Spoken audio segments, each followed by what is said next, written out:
Я бы сказал, у этого эспрессо хорошее сочетание горчинки и кислинки. Горчинка есть на заднем плане, она такая как фон.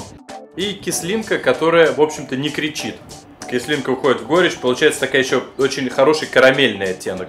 Без сахара я поставил бы 4, потому что кислинка, ну, она есть, но она не сильно выразительная. Я бы хотел больше.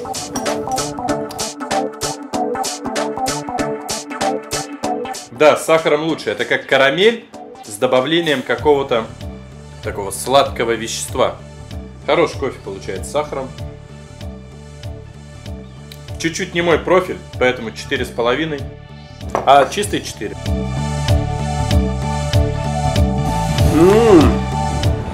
Очень сочный, чистый, что самое интересное. С хорошей кислиночкой. Мне нравится этот кофе. 4,5 балла без сахара. Сахар. Могу сказать, что есть однозначно ягоды, карамельные ноты. Горчинки фактически нету. Кофе достаточно сладкий. Я ставлю этому кофе 5 с сахаром.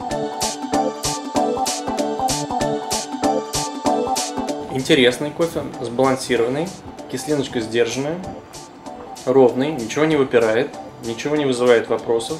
Легкая такая горчинка, легкая, вполне сдержанная, умеренная. Мне очень нравится. С сахаром появляется сиропность, но не такая, как у Эфиопии, скажем, чуть в меньшей степени.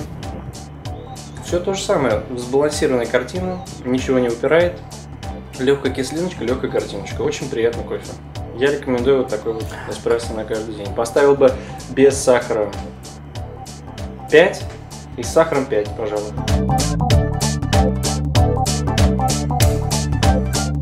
На удивление приятно. Немножко, конечно, слишком концентрированный, газированный вкус, но это все все-таки от свежести обжарки. Чуть-чуть ему полежать бы для эспрессо, и будет великолепно. Очень однородный вкус, с чистым послевкусием, небольшой лесной орех, причем не жареный, а такой сырой лесной орех. Вот. Попробуем, что же с сахаром.